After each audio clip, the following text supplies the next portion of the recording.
Graça e paz no Senhor Jesus. Que alegria estar aqui nessa manhã de Escola Bíblica Dominical. Que saudade dos irmãos. Eu estou muito feliz porque eu sei que muitos que não estiveram aqui conosco no domingo passado estão hoje. Sejam muito bem-vindos. Nossos visitantes, já queremos saudá-los em nome do Senhor Jesus.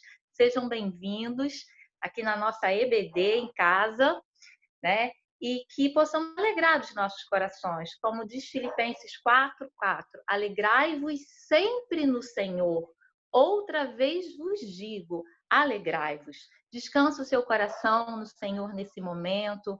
Receba a bênção, ouça a sua voz, né? Esqueça agora todos os afazeres, todo corre-corre, reúna a sua família e se prepare para esse momento que você vai ser abençoado em nome de Jesus. E nessa abertura, nós não poderíamos deixar de parabenizar os nossos oficiais. Parabéns, oficiais!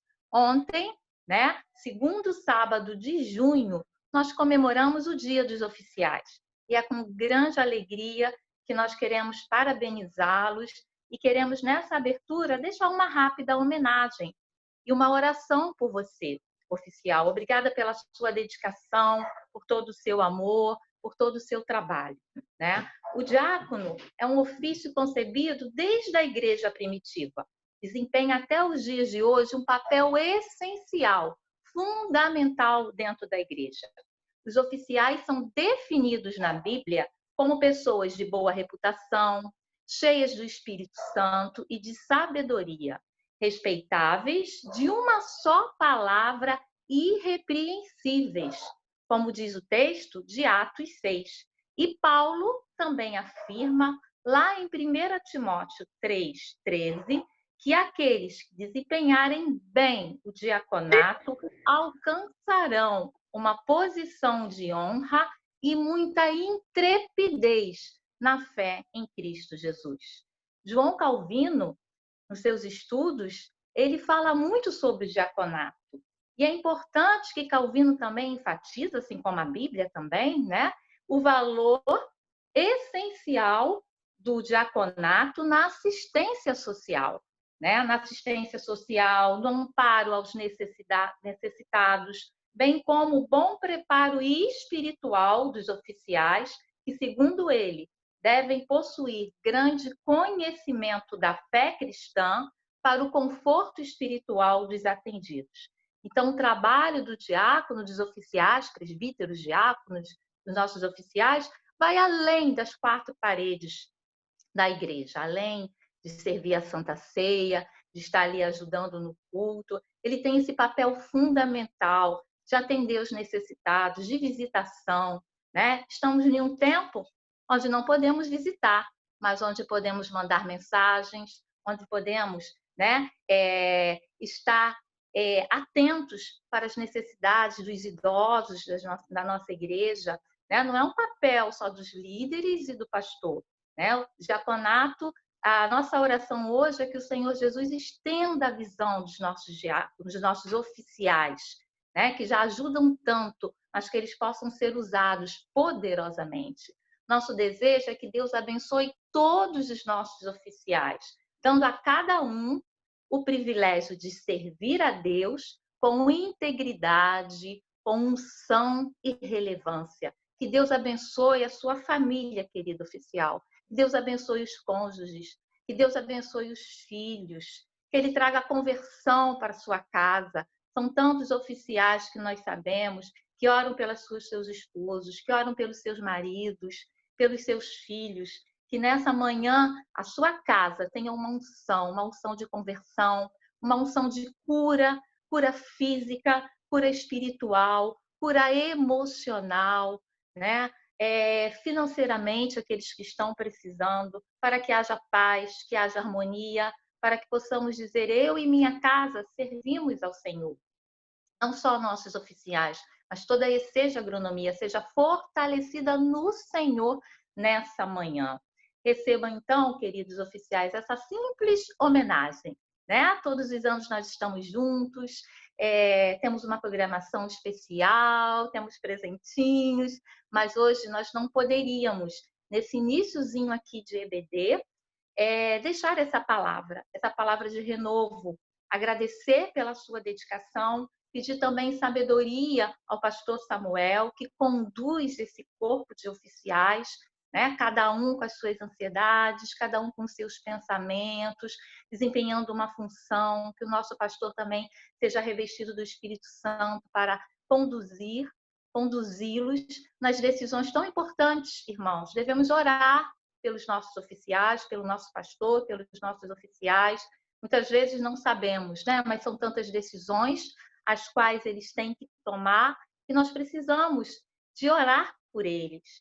E como Igreja de Cristo, nós precisamos também de respeitá-los quando eles estão no pátio, né? Que eles nos orientam, que orientam os filhos, as crianças. Precisamos vê-los ali como uma figura que está zelando pelo culto, zelando pelo nosso espaço, até uma questão de segurança. Então, receba todo o nosso carinho, que o Senhor realmente dê um renovo, uma unção nesse ministério e saibam que a Seja Agronomia valoriza os nossos oficiais e que deseja que eles sejam abençoados abundantemente nesse ministério. Receba todo o nosso carinho, ok? E nesse momento nós vamos estar orando e depois vamos passar a palavra ao pastor Samuel para o nosso estudo. Vamos estar orando nesse momento pelos nossos oficiais, pelas nossas vidas, entregando nas mãos do Senhor Jesus esse momento de estudo para que ele possa ser um instrumento, pastor, seja um instrumento usado pelo Senhor, para que nós possamos sanar as nossas dúvidas, para que nós possamos vislumbrar essa vinda de Cristo com alegria nos nossos corações. Amém, irmãos? Amém? Então, feche seus olhos nesse momento. Eleve o seu pensamento ao Senhor Jesus. Vamos esquecer todas as coisas que estão ao nosso redor. Vamos orar? Senhor, é com grande alegria, Pai, que nós estamos aqui nessa manhã de Escola Bíblica Dominical. Muito obrigada, Pai, porque é a nossa segunda manhã de muitas outras, até que possamos estar juntos na igreja. Tu sabes como é forte esse sentimento de estarmos juntos, essa necessidade, mas nós sabemos que esse dia já está marcado por Ti. Nós queremos colocar tudo em Tuas mãos. Queremos Te agradecer, Senhor, por termos essa ferramenta do Zoom e termos esse momento de comunhão contigo e com nossos irmãos. Nós queremos, nesse momento, repreender toda a ação do inimigo, que nossas casas tenham paz, que a nossa mente possa quietar-se, que o nosso coração, nesse momento, Pai, seja uma terra árida, pronta para receber a semente, pronta, Senhor, para nos alicerçarmos na Tua palavra. Todo empecilho, Senhor, nesse momento, seja repreendido. E eu quero, Pai, te colocar em Tuas mãos, todos os oficiais da nossa igreja. Nós queremos te agradecer pela vida de cada um deles, Senhor, porque são homens, são mulheres que têm seus afazeres, têm suas famílias, têm suas dificuldades, mas estão na tua casa para te servir.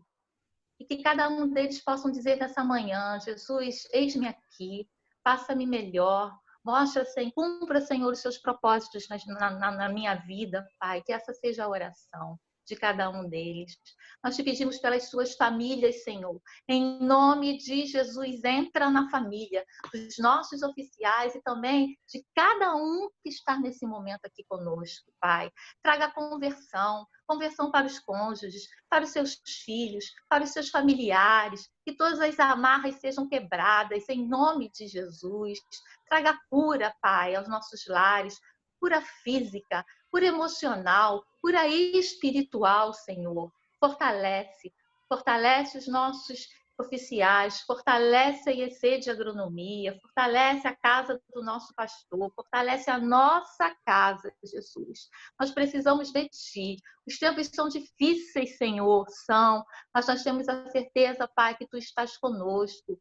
Tu, Senhor, estás batalhando conosco, Senhor, e nós temos essa certeza.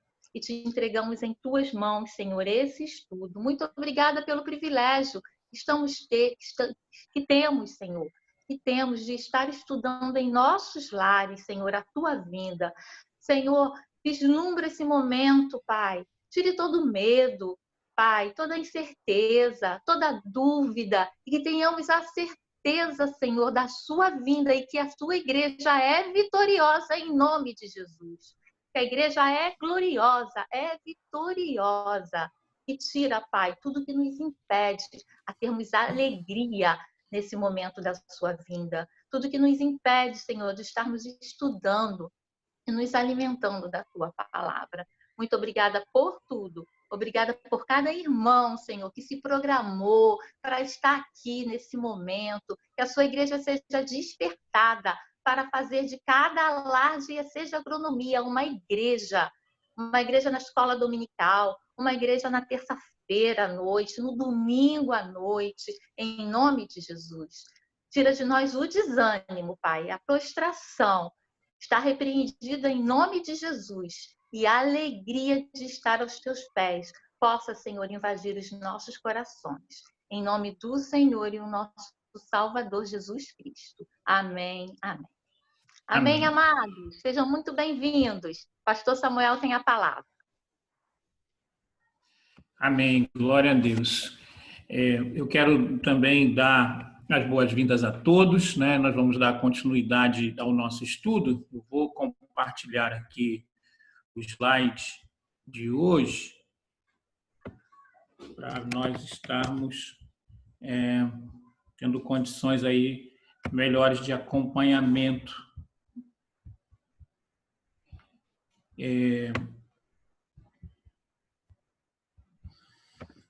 Eu quero também orar pela Elaine, né?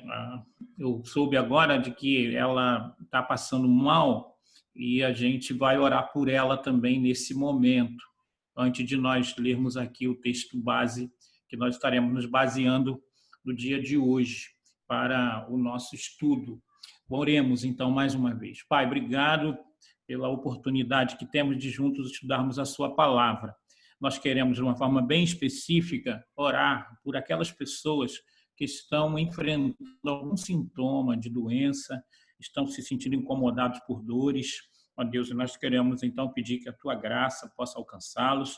De uma forma específica, nós oramos pela Elaine, para que todo vômito seja repreendido e ela possa, Deus amado, estar ainda hoje gozando de saúde plena para a glória do teu nome.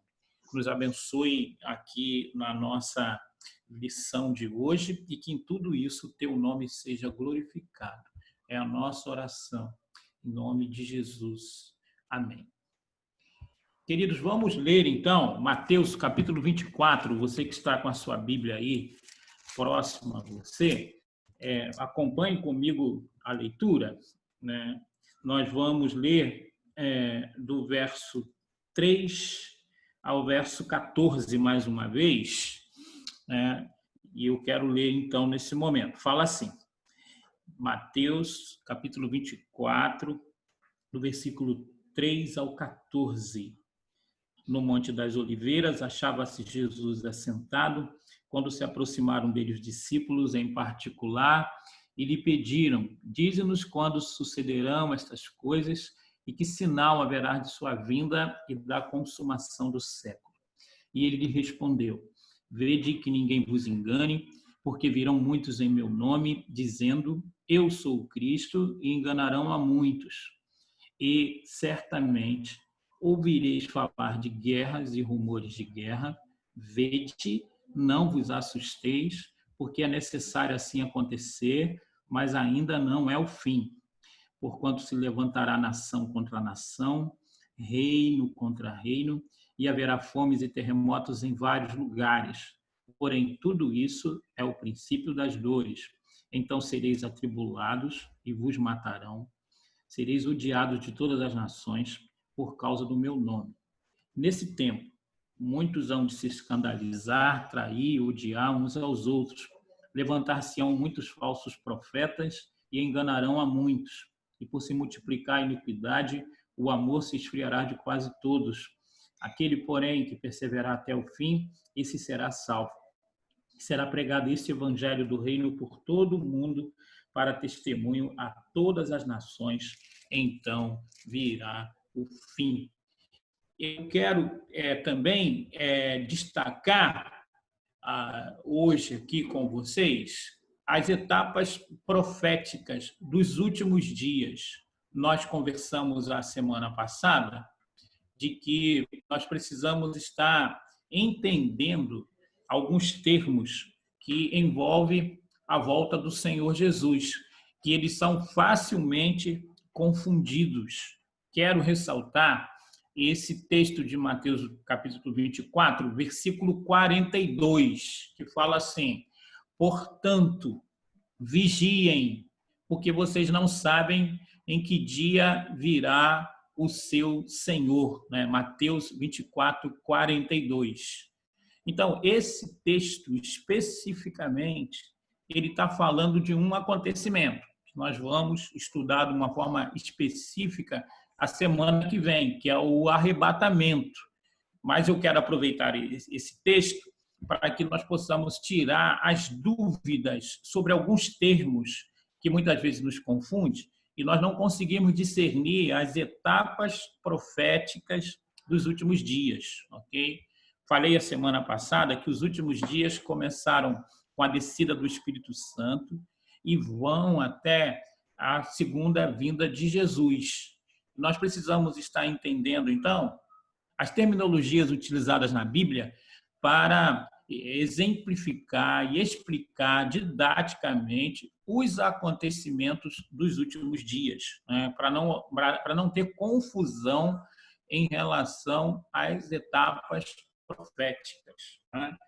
Quero aqui destacar aqui alguns termos que as pessoas às vezes confundem, né? Que são etapas proféticas e que precisam ser entendidas assim, senão você vai ficar um pouco confuso no estudo da escatologia.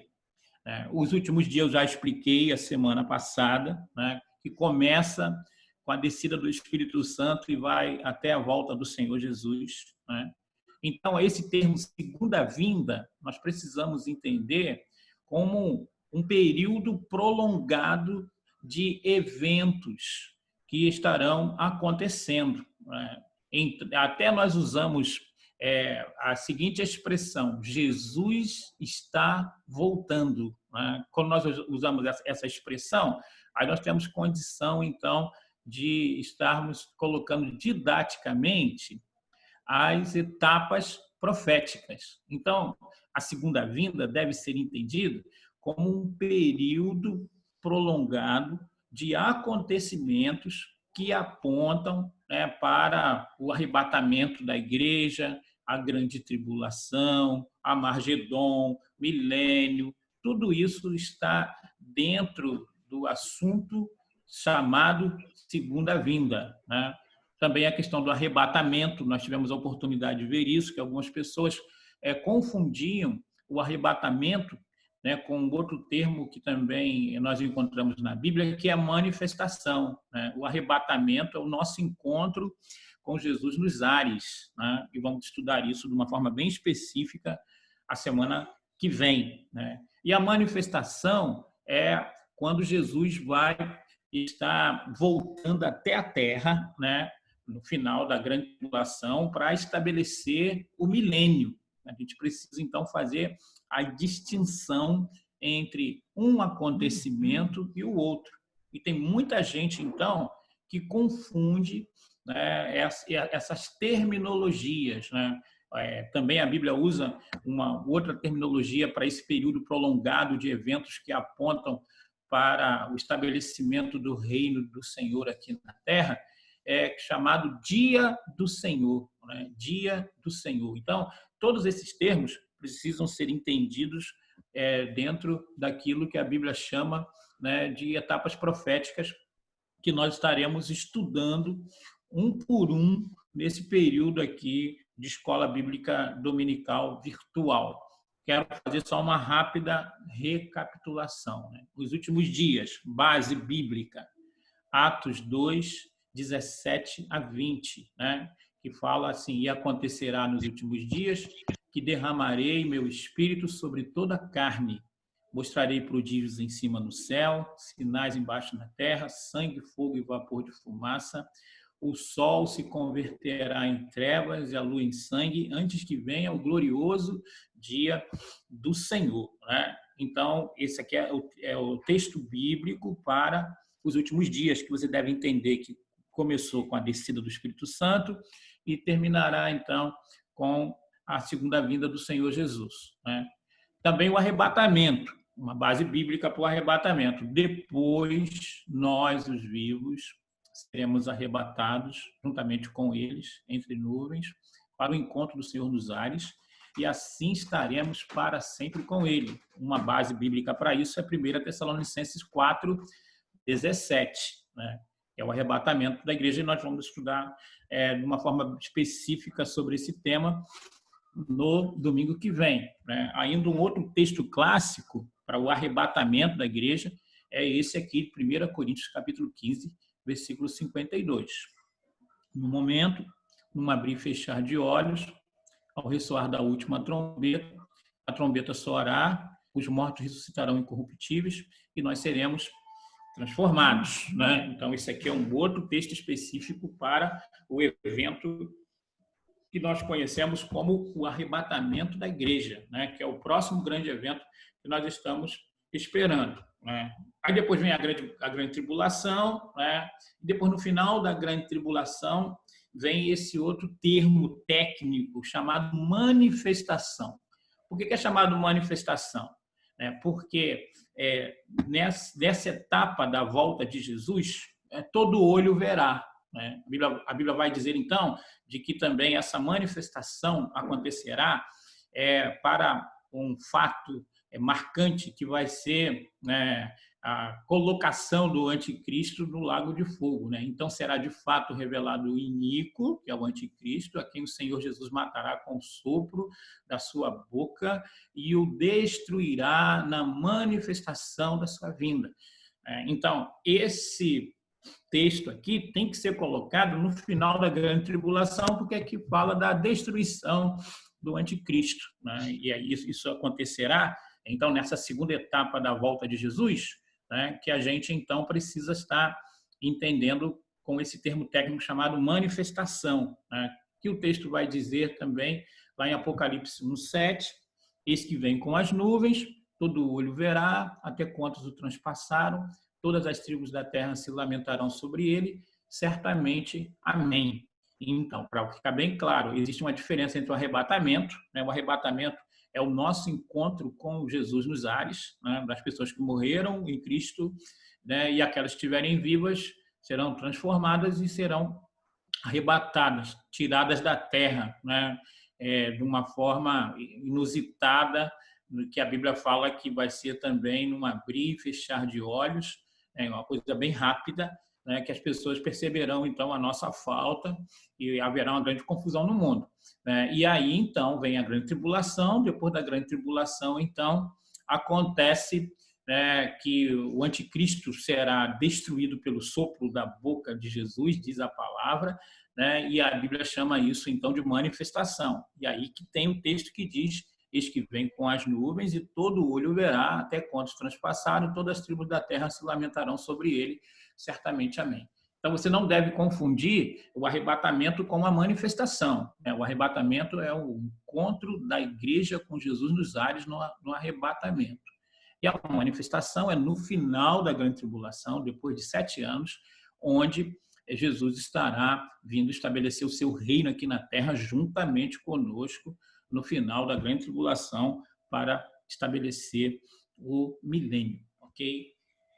Uma outra confusão que há é sobre as consequências da vinda de Jesus, né, para povos diferentes. E isso traz um pouco de confusão na cabeça de algumas pessoas, né?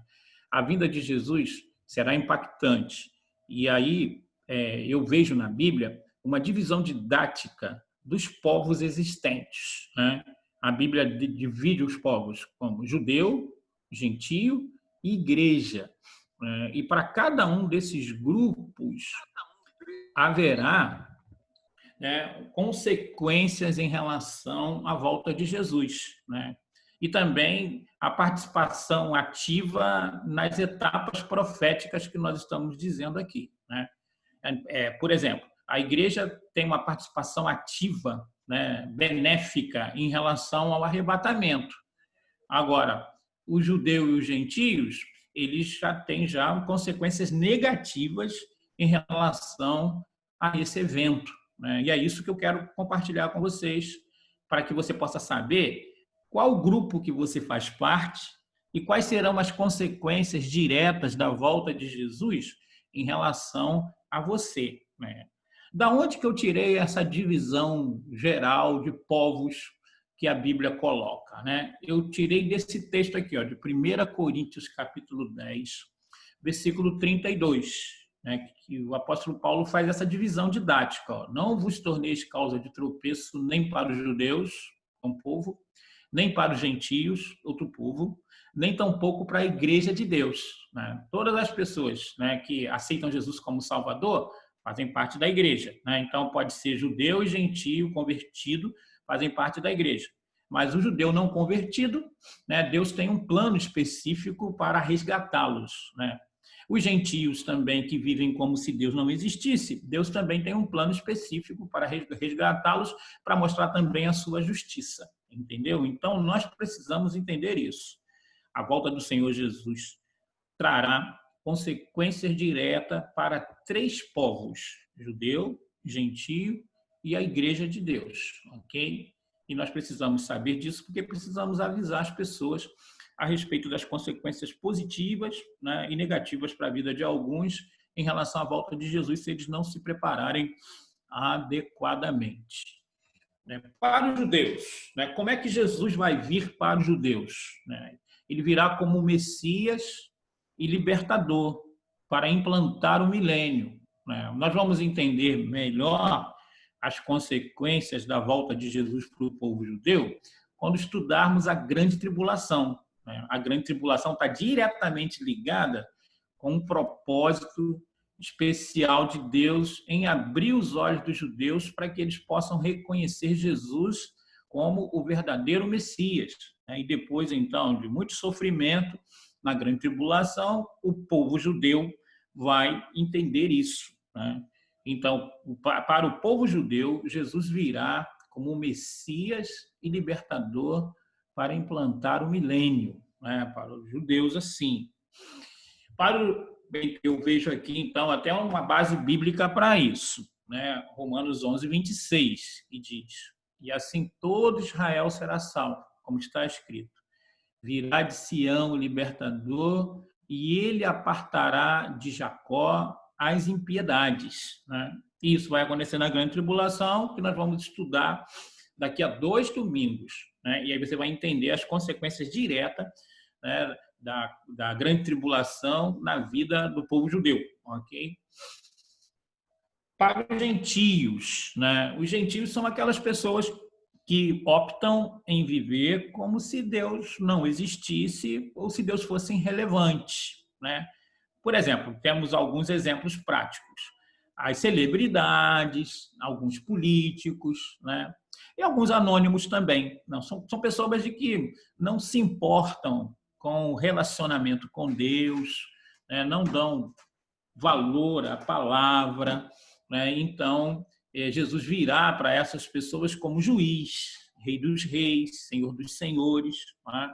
E aí, então, nós precisamos estar entendendo isso também, e os gentios também terão uma participação bem intensa na grande tribulação, né? E você vai, então, ter a oportunidade de estudar isso daqui a 2 domingos também, né? Mas você precisa, então, estar entendendo de que, estudando a grande tribulação, nós estaremos falando especificamente das consequências, né, dessa etapa profética que alcançam de uma forma bem específica os judeus e os gentios, né?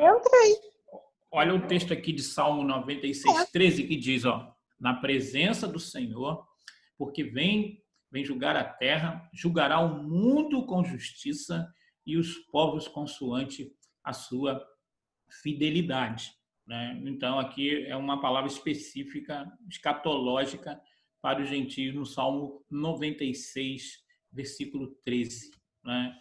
E para a igreja, Jesus virá como seu noivo para levá-la para si, para a glória celestial, né? E então aí a igreja está diretamente ligada com o evento do arrebatamento positivamente, né? O arrebatamento vai ser algo que vai causar perplexidade, e vai trazer muitas consequências, né, difícil de engolir no primeiro momento para os judeus e para os gentios. Para a Igreja de Jesus vai ser a redenção, né? Vai ser uma festa, e a gente então vai poder estudar isso de uma forma bem específica a semana que vem, tá? O texto que fala especificamente sobre esse momento positivo para a igreja está em João 14:3, quando diz: "E quando eu for e vos preparar lugar, voltarei e vos receberei para mim mesmo, para que onde estou estejais vós também." Então, Jesus foi preparar lugar e ele vai voltar para nos receber para ele, né? E isso vai acontecer no arrebatamento da igreja, né? E a gente vai ver isso de uma forma bem específica a semana que vem. Até aqui, eu quero que você entenda que existem termos escatológicos que precisam ser estudados separadamente. Quando falamos de últimos dias, estamos falando da etapa completa que envolve a volta do Senhor Jesus, que começou na descida do Espírito Santo e vai até, né, a volta de Jesus. Quando falamos do arrebatamento, nós estamos falando do encontro da igreja com Jesus nos ares, né, para que possamos experimentar as bodas do Cordeiro e também estarmos participando do tribunal de Cristo.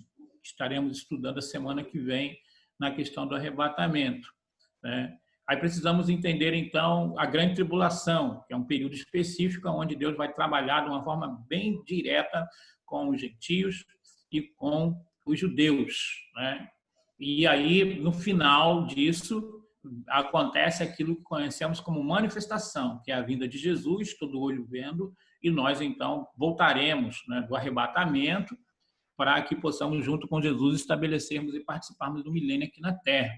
Por essa ocasião também, o anticristo será destruído pelo Senhor Jesus, ok? Precisamos entender isso de uma forma bem direta.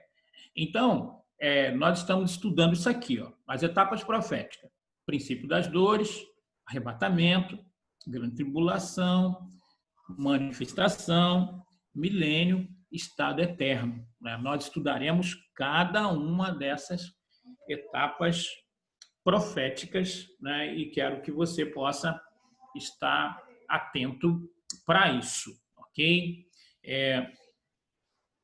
Precisamos entender, então, que nessas etapas proféticas, né, qual é o próximo acontecimento? O próximo acontecimento está diretamente ligado ao princípio das dores e o arrebatamento, ok?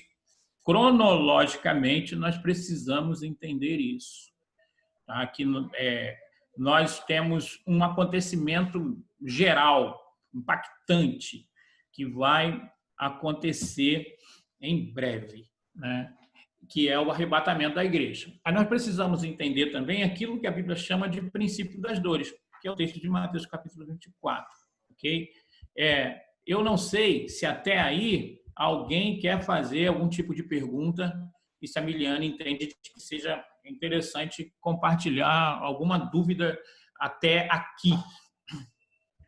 Pastor, por enquanto, o Júnior perguntou se você vai falar dos 144 mil citados em Apocalipse 7. Eu falei para ele não acelerar o processo. Bom, eu vou falar assim. Então, aí envolve o período da grande tribulação, né? Quando nós estivermos estudando sobre a grande tribulação, aí nós falaremos sobre os 144 mil, ok? Mas o mais importante agora é o Júnior estar atento para o arrebatamento e o princípio das dores, tá? Essas duas coisas são mais fundamentais do que os 144 mil, porque os 144 mil não tem nada a ver com ele, tem a ver com os judeus. É verdade. Mas é bom para que ele possa saber e possa explicar às pessoas sobre esse assunto bíblico, ok? Então, peraí, e a Luísa, só que aí a Luísa aproveitou aqui e perguntou a diferença de arrebatamento para manifestação. Não sei se semana passada. Então, o arrebatamento acontece antes da grande tribulação ou no início da grande tribulação. Nós vamos ver esses dois tipos de posicionamento a semana que vem, né? E a base para o arrebatamento, né, está em 1 Tessalonicenses, no capítulo 4, né, e 1 Coríntios, capítulo 15, versículo 52. Ok? Então, esses dois capítulos, 1 Coríntios, capítulo 15, né, principalmente o versículo 52, e também 1 Tessalonicenses, no capítulo 4, né, esses dois textos vai trazer para nós detalhes sobre o evento chamado arrebatamento. 1 Tessalonicenses 4, 13 ao 18, né, e 1 Coríntios, capítulo 15, especialmente o verso 52. Então, ele fala do arrebatamento, que é o encontro dos crentes preparados nos ares com Jesus, serão arrancados da terra, né, antes da grande tribulação. E a manifestação acontece no final da grande tribulação. Nós não vamos ser arrebatados, vai começar a grande tribulação, e a grande tribulação, então, vai demorar 7 anos. No final desses 7 anos, Jesus volta com aqueles que foram arrebatados, todo olho verá, né? E a gente precisa, então, estar entendendo, então, quando a Bíblia fala a respeito disso. Eu tentei mostrar isso aqui nos textos, quando falamos de manifestação, que é 2 Tessalonicenses, capítulo 2, versículo 8, vou ler de novo, ó. Então será de fato revelado o iníquo, que é o anticristo, a quem o Senhor Jesus matará com o sopro da sua boca e o destruirá na manifestação da sua vinda. Por que eu sei que esse evento aqui da manifestação vai acontecer no fim da grande tribulação? Por causa da destruição do anticristo, né? O anticristo será derrotado no final da grande tribulação. E é chamado de manifestação por causa do texto clássico que diz, em Apocalipse 1:7, que por essa ocasião da volta de Jesus, todo olho verá, até quando se transpassaram, todas as tribos da terra se lamentarão sobre ele, certamente amém. No arrebatamento, né, nós teremos uma percepção do encontro de Jesus nas nuvens, mas a humanidade toda não vai ver, né? Nós seremos retirados da terra. E o nome disso é o arrebatamento, né? Rapto no original, né? Que acontecerá, então, no início da grande tribulação, antes da grande tribulação. E a manifestação já é no final da grande tribulação, quando Jesus estará estabelecendo aqui na Terra o milênio, e antes disso vai destruir o anticristo. Então, são duas coisas separadas que nós precisamos estar entendendo. Okay? São etapas da volta de Jesus. Mais alguma pergunta, Miliane? Não, pastor, a Tamires só fez uma colocação, mas estava dentro do que você tinha falado e acho que está tudo tranquilo. Podemos seguir. Beleza. Então, aqui, o princípio das dores, que é o texto que nós vamos agora tentar ler. Para você entender bem essa parte aí dessa etapa profética, você deve ler Mateus capítulo 24, né? Deve ler Marcos capítulo 13, Lucas capítulo 21, ok? Esses são chamados, né, textos sinóticos, semelhantes, e vai ajudar muito para que você possa entender sobre essas etapas proféticas que nós estamos compartilhando aqui, tá? Para você possa entender agora, por exemplo, o princípio das dores é fundamental para que nós possamos estar entendendo, porque é um evento bem próximo de nós. Nós precisamos entender, então, alguém perguntou para mim, logo no início dessa pandemia, qual era o momento profético que nós estávamos vivendo. Então, para a gente entender bem isso, nós precisamos ler Mateus capítulo 24, né? E isso é até uma tarefa para você durante a semana ler aí, né? Que você que está acostumado a ler aqueles textos da revista da Escola Dominical, ou talvez você não tenha sugestão de leitura, né, para essa semana, então eu estou sugerindo para você Mateus 24, pode anotar aí, Marcos capítulo 13, Lucas capítulo 21. Tá? São textos semelhantes, mas que você vai poder ter uma ideia bem interessante sobre o princípio das dores, que é a etapa profética que nós estamos começando a estudar, ok? Então, Mateus 24, 7, voltando aqui, vai dizer para nós, 7 e 8, porquanto se levantará nação contra nação, reino contra reino, e haverá fomes e terremotos em vários lugares, porém tudo isso é o princípio das dores. Então Jesus estabelece alguns acontecimentos e ele vai dizer que a etapa profética desses acontecimentos é o princípio das dores. Agora, quero pedir a todos vocês que possam estar me acompanhando em Mateus no capítulo 24, porque ali tem alguns sinais didáticos aqui que vai nos ajudar a entender se nós já estamos vivendo o princípio das dores ou se o princípio das dores está perto de acontecer, né? Até porque o princípio das dores traz para nós a percepção de que o acontecimento chamado arrebatamento está bem próximo de acontecer, ok? Então, nós precisamos ver aí, Mateus capítulo 24, eu quero ler com você, aí o verso 4 ao verso 6. Fundamental que você entenda isso aí, para você ficar inteirado aí didaticamente. Ó, no verso 4, Jesus diz assim, né, quando eles perguntam sobre o sinal da vinda e a consumação dos séculos. Jesus responde para eles: vede que ninguém vos engane. Então, é um tempo suscetível a engano, se nós não tivermos cuidado. Aí ele vai dizer no verso 5, porque virão muitos em meu nome, dizendo eu sou o Cristo, e enganarão a muitos. E certamente ouvireis falar de guerra e rumores de guerra, vede não vos assusteis, porque é necessário assim acontecer, mas ainda não é o fim. Se você até quiser, você pode sublinhar a expressão aqui, ó, a expressão ainda não é o fim.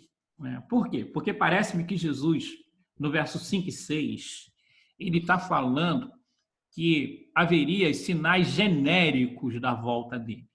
E que esses sinais genéricos da volta de Jesus estariam acontecendo desde a descida do Espírito Santo até os dias que nós estamos vivendo. E ele dá essa indicação para nós quando ele diz, mas ainda não é o fim. Olha só, vou ler de novo. Ó. E certamente ouvirás falar de guerras e rumores de guerras. Vede não vos assusteis, porque é necessário assim acontecer, mas ainda não é o fim, ok? Aí no verso 7, ele vai dizer assim, porquanto se levantará nação contra nação, reino contra reino, e haverá fomes e terremotos em vários lugares. Você tem que prestar atenção na expressão vários lugares, porque ele está falando aqui de uma intensificação de acontecimentos. E de acontecendo também de forma simultânea. Aí ele vai dizer no verso 8, porém tudo isso é o princípio das dores. Então, ele faz uma distinção entre sinais genéricos e sinais concretos. Os sinais genéricos, ele coloca dentro de uma etapa que ele diz, ainda não é o fim. Os sinais concretos do verso 7 e do verso 8, aí ele vai colocar, então, como o princípio das dores. Então, o que falta para que nós possamos estar entendendo que estamos saindo dos sinais genéricos para entrar nos sinais concretos? Falta a simultaneidade dos acontecimentos. Nós vemos acontecer bastante coisa, e vou dar um panorama aqui do que tem acontecido hoje, mas o que a Bíblia fala do princípio das dores é de acontecer terremotos na mesma hora nos Estados Unidos, no Brasil, na China, no Japão, e de grande proporção. Quando isso estiver acontecendo, a CNN, a Globo, a Rádio Tupi, estiverem falando assim, ó, está acontecendo um fenômeno de que simultaneamente está tendo um tsunami no Brasil, na África, na Europa. Então, a gente fica atento que começou, então, os princípios das dores, essa expressão em vários lugares, traz esta verdade para nós, ok? Então, nós precisamos estar entendendo, né, de que existem sinais que traz para nós a certeza de que Jesus está voltando, né? E aí esses sinais, então, são sinais gerais, né? E que a intensificação desses sinais, né, acontecendo simultaneamente, traz para nós uma transição de etapa profética, né? Que estamos saindo dos sinais gerais para os sinais concretos. Quando isso acontecer, nós estamos entrando, então, no princípio das dores, segundo aquilo que Jesus afirma no capítulo 24. Okay? Volto a dizer aqui, para você entender bem isso, explicar, você precisa fazer a separação aí, ó, do verso 5 e 6, né, ainda não é o fim, e do verso 7 e 8, princípio das dores. Okay? São duas etapas que a gente precisa estar entendendo. Ok? Aí qual o sinal, assim, né, que você deve atentar? Primeiro, um sentimento de angústia muito grande, né? Lucas 21, 28 vai falar: e haverá sinais no sol, na lua e nas estrelas, sobre a terra, angústia entre as nações, em perplexidade por causa do bramido do mar e das ondas, né? Então, esse acontecimento ainda, nesse nível aqui e nessa intensidade, a gente não viu ainda acontecer. Nós vemos um sentimento de angústia, né? Ainda mais nesses últimos dias aí, em relação à Covid-19. Mas, olha só, levando em consideração que já aconteceram outras pandemias, né? Nós podemos dizer de que a Covid-19 faz parte dos sinais gerais, né, da volta de Jesus. Aponta para a volta de Jesus, sim, né? Mas tudo indica, então, que essa crise vai ser superada, né? Mas devemos estar atentos, então, de que logo, logo, a simultaneidade de acontecimentos vai mostrar para nós de que estamos entrando no princípio das dores, ok? Eu separei aqui alguns números para você entender como é a situação hoje, ok? E aí, só para você entender que isso ainda vai ser mais intensificado, né? Tem um número da fome aqui, né? 500 milhões de pessoas sofrem de fome no mundo, conforme dados da FAO, Organização de Alimentação e Agricultura da ONU. 24 mil pessoas morrem por dia em consequência de fome e subnutrição. Na África, a fome, né, tem uma terrível aliada, que são também as guerrilhas, né? É aí que entra aquele negócio de guerras e rumores de guerras que dificultam as operações de socorro, né? Em certas regiões da Índia Central, 77% da população vive em condições de miséria. Uma vez eu estava conversando com um missionário, né, Josué Martins, e ele falou que a diferença de um mendigo no Brasil e de um mendigo em Bangladesh é de que o mendigo no Brasil ele tem condições de ficar embaixo de uma marquise, né? E o mendigo em Bangladesh, ele vive a céu aberto desde que nasce até quando morre, porque ele não tem casa, e ninguém tem casa, na verdade, praticamente. Eles vivem a céu aberto do início da sua vida até o final da sua vida, procurando a sobrevivência, né? Então, a gente precisa estar entendendo isso. Em relação às pestes, né? Pastor, rapidinho, tem duas perguntas, posso fazer? Pode fazer.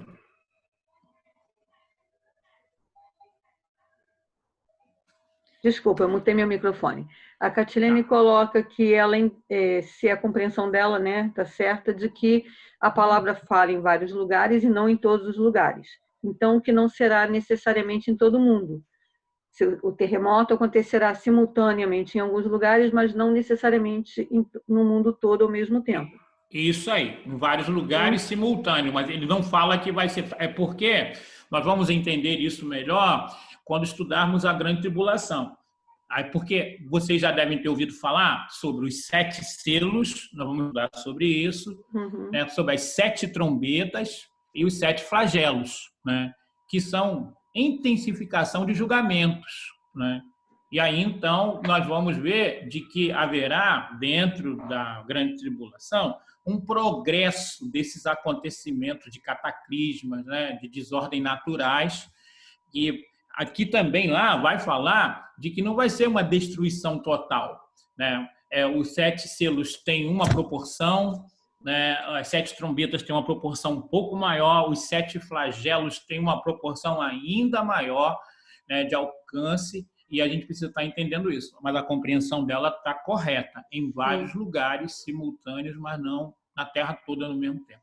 E a Lohane, e aí acho que a sua resposta acaba esclarecendo, ela pergunta se os sinais dos princípios das dores serão especificamente fenômenos naturais. Especificamente. Então, especificamente haverá essa intensificação, né? Mas também, provavelmente, tem a questão da apostasia, né? Um aumento muito grande de pessoas que vão negar a fé, né? Volto a dizer, não é o fenômeno das pessoas ficarem com preguiça de acordar cedo para a escola bíblica dominical, né? É negar a fé, dizer que não acreditam mais em Deus, né, que acham a Bíblia um livro completamente natural, né, ou até enganador, que passaram um tempo na igreja, que até lideraram determinadas áreas da igreja, mas que agora sentem repulsa sobre as coisas de Deus. Então, no princípio das dores, esse sentimento vai ser aflorado. Nós vamos conhecer muita gente que vai estar desistindo da fé, né? E aí, provavelmente, também o aparecimento do anticristo, que nós vamos ver a semana que vem como é que se encaixa essa transição do arrebatamento com a grande tribulação, até associado com o princípio das dores. Porque a ideia é de uma mulher grávida, né, que começa a sentir contrações, e essas contrações elas vão aumentando, né? Então, o princípio das dores é o início da contração. A grande tribulação é a intensificação dessas contrações, né? E sempre a Bíblia apresenta, então, como algo progressivo. Então, posso responder a Lohane de que não é só sinais cataclismos, né, de desordem naturais. É também a questão da apostasia e o crescimento daquilo que a Bíblia chama mistério da iniquidade, né, que nós vamos estudar de uma forma melhor a semana que vem, quando estivermos falando sobre arrebatamento e grande tribulação. Ok? Mais alguma pergunta, Miriam? Não, pastor, tranquilo. Então tá. Então a gente precisa entender isso. Qual é a realidade hoje, né? Doenças cardíacas causam cerca de 350 mil mortes por ano no Brasil, né? Mais de 1 bilhão de pessoas no mundo têm pressão alta. 8 milhões de adultos são diabéticos na América Central e do Sul. O acidente vascular cerebral mata cerca de 6 milhões de pessoas no mundo, né? Fora isso, tem a questão do câncer, né, da malária e tantas outras coisas que têm acontecido. Mas a gente precisa entender, então, de que essas coisas acontecem porque as pessoas também não levam em consideração os avisos que a Bíblia dá. Porque tem muita gente que até não gosta de estudar sobre a segunda vinda, porque eles pensam de que a segunda vinda só fala de catástrofe. Não, a segunda vinda fala de avisos que devem ser reconhecidos, né? E que também, por exemplo, o arrebatamento vai ser uma experiência sensacional para a igreja ficar livre dessas dificuldades todas em que nós estamos enfrentando, né? Fora isso, a Bíblia vai falar, né, que a iniquidade vai aumentar muito, né? Mas ainda nós temos aqui uma estatística sobre o número de mortes na questão de acidentes de trânsito, né? Mais de 40 mil mortes por ano no Brasil, né? Só para você ter uma ideia, cerca de 1 milhão de pessoas morreram na guerra do Iraque, né? Se levarmos em consideração as duas grandes guerras, então nós vamos ver esse número aumentando drasticamente, mas a Bíblia vai estar dizendo para nós que ainda não é o fim, né? O princípio das dores ainda vão vir aí, ok? No princípio das dores, as catástrofes serão mais frequentes e intensas, né? E aí eu tentei responder isso aí com a pergunta feita aí pela Lohane, ok? Então, nós precisamos estar entendendo isso. Tem uma estatística, para vocês terem uma ideia, e é lógico também que isso aqui está diretamente ligado à capacidade de pegar, né, tecnologicamente falando, resultados que antes não era possível. No século XIX, né, tem registrados 41 grandes terremotos, 350 mil vítimas. No século XX, 96 grandes terremotos, 2 milhões de vítimas. No século XXI, 300 milhões de vítimas, né? 25% das vítimas do século XX. Então, nós temos visto, e isso é um dado científico, de que cada vez mais os terremotos têm acontecido com mais intensidade. Isso também ocorre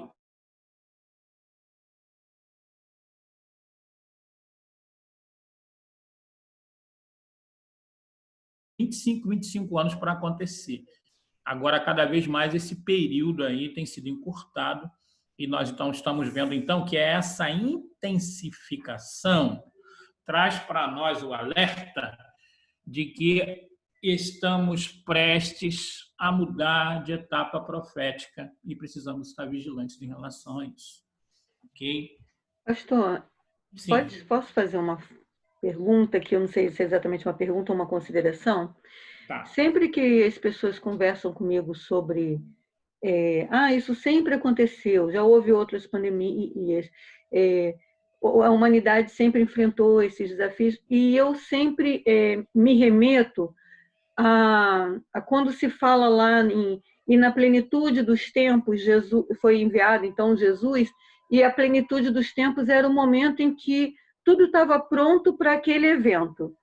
E eu entendo que a tecnologia e que todo o avanço que a gente tem hoje em termos de comunicação, de sistematização, de utilização de chip, de biometria, de falas de humanistas, de reconhecimento, que isso é como se fosse o preparo para essa plenitude dos tempos. Então que na minha percepção, nós temos hoje infinitamente mais possibilidades de que esse processo de intensificação e aceleração esteja realmente chegando ao fim. Ao ápice.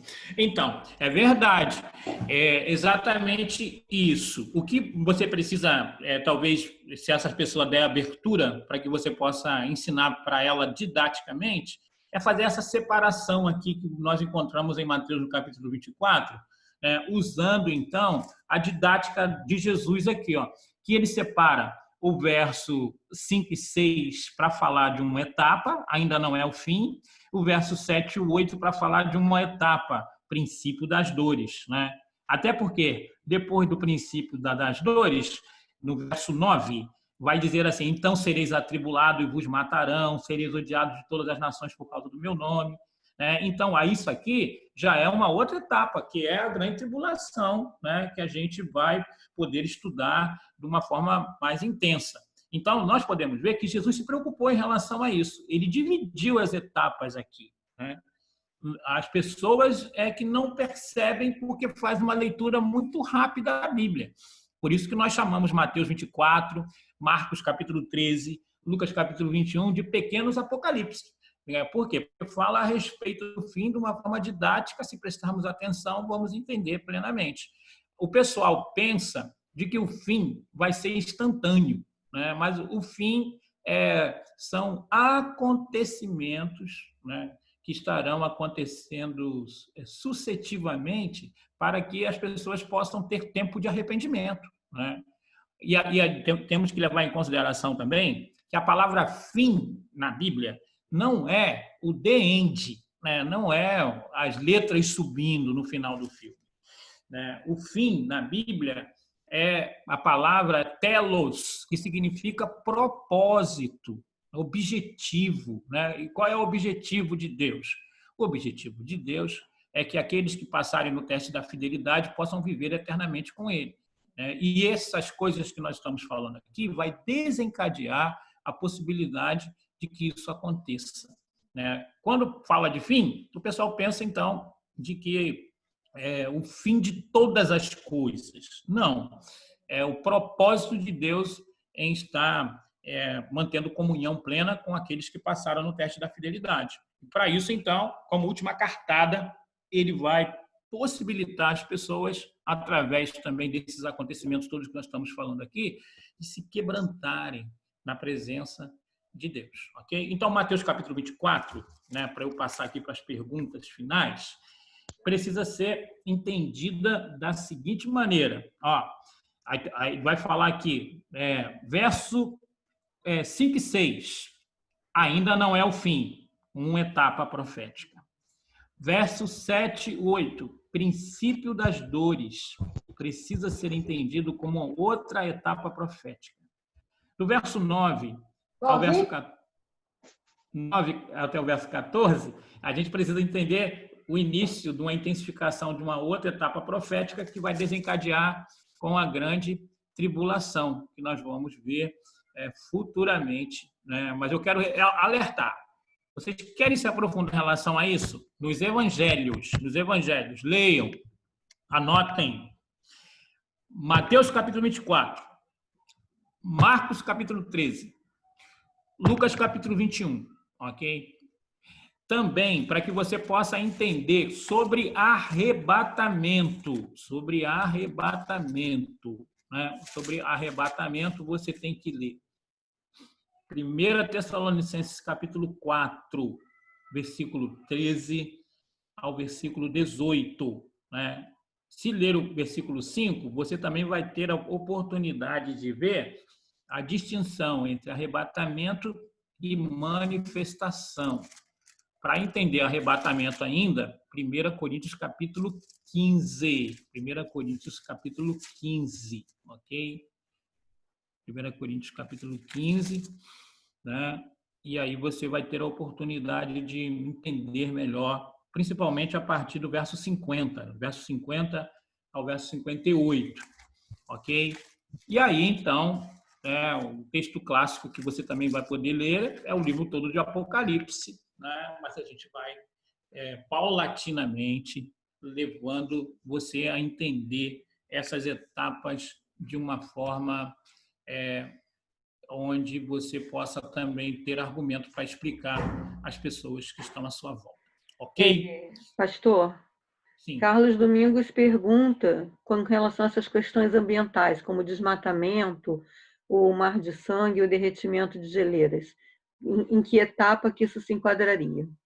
Então, se enquadra em todas as etapas, só que elas vão ganhando intensidade em cada etapa, né? Nós estamos vivendo uma etapa agora, né, em que algumas coisas têm acontecido, mas ainda é o início, né? Aí depois nós vamos para os 7 selos, haverá uma intensificação, nessa questão também ecológica. Aí depois nós vamos para as 7 trombetas, uma intensificação ainda maior. Aí nós vamos para os flagelos, né? Aí é uma intensificação ainda maior, né? Que é essa questão do aquecimento global, né? Por exemplo, hoje a Europa já sofre de um verão que antigamente não era comum, né? Até 40 graus, e lá muitos países não têm a estrutura de casas, por exemplo, com ar-condicionado, né? A França, por exemplo, sofreu muito com isso, né? E aí, então, nós podemos ver de que isso é uma mudança e que a ciência comprova de que isso está acontecendo. A questão dos ciclones que atingem o Brasil, né? Um tempo atrás, falar de ciclone no Brasil era algo bem inusitado, né? Agora, também alguns terremotos que alcançam alguns graus que trazem preocupação. Norte de Minas, também o Nordeste, né, tem sofrido com alguns terremotos que já causam rachaduras nas casas, né? Então, a gente precisa estar atentando para isso. Mas, respondendo o Carlos Domingos, uma intensificação, né? Já acontece agora, vai se intensificar mais ainda com a abertura dos 7 selos, vai se intensificar ainda mais com o toque das trombetas, vai ficar mais intenso ainda, muito intenso, quando acontecer os flagelos ou as taças, como a Bíblia afirma, né? Então, nós precisamos estar atentos para isso, né? Dessa intensificação que vai acontecendo e a gente precisa, então, estar atento para isso, ok? Mas para entender essa intensificação, é bom que você leia, né, Apocalipse no capítulo 6, né? Apocalipse capítulo 6, que vai falar de um nível de intensificação, né? Depois, também Apocalipse capítulo 8, né? 8 e 9, né? E depois Apocalipse do capítulo 15 e 16, ok? Então, você vai entender essa intensificação, ecologicamente falando. Mais alguma pergunta, Milene? Não, pastor, pode seguir. Tá bom. Tá legal. Então, e aí eu também, já vai dar 11h15, eu estou aqui terminando a minha participação de hoje, né? E quero, então, alertar a você que a semana que vem nós vamos estudar sobre arrebatamento e grande tribulação, ok? Aí começaremos a falar um pouquinho sobre esse momento do arrebatamento, vamos falar do tribunal de Cristo, né? E também das bodas do Cordeiro, né? E aí na outra semana nós começaremos a falar sobre a grande tribulação, aí falaremos sobre o anticristo, a marca da besta, o negócio do chip, que o pessoal gosta muito, né? Essa questão aí também dos Illuminatis, da Agenda 23, essas coisas mais aí. Daqui a uns 2 domingos a gente vai se deliciar em relação a isso, que eu sei que o pessoal gosta muito disso aí. Ok? Vamos orar então, eu volto a palavra para a Miliane. Senhor, eu quero te agradecer pelo interesse do teu povo em estudar a tua palavra. Obrigado, que a pandemia não nos impede de nos aprofundarmos na sua verdade. A pandemia também não impede de realizarmos a escola bíblica dominical com qualidade. Amém. Amém. Nós pedimos a Ti, no nome de Jesus, que o Senhor possa abençoar a cada pessoa. E também, ó Deus, nos prepare para o momento do arrebatamento da igreja. Para que, ó Deus amado, possamos ter um lindo encontro e lembrarmos desse tempo aí onde estávamos estudando virtualmente sobre esse importante assunto. Ajuda-nos também, nos desperta a avisar aos nossos amigos e parentes sobre esses acontecimentos. Obrigado por essa classe disciplinada, interessada, que o Senhor os guarde. Abençoe Miliane, abençoe a Sandra, a escola dominical continue sendo essa bênção para a glória do teu nome, em nome de Jesus. Amém. Miliane e Sandra. Eu vou passar então a Sandrinha, para fazer o encerramento. Sandra, tem só uma pergunta aqui no Hamilton, acho que ele vai ficar, do Júnior, ele vai ficar ansioso se o pastor não responder. Ó.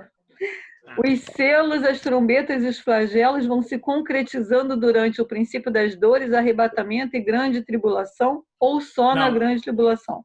Na grande tribulação. Tá. Para aí, pastor, senão ele começa a antecipar. É o nosso aceleradinho. Vai lá, Sandrinha. Terminamos? Tirou a dúvida.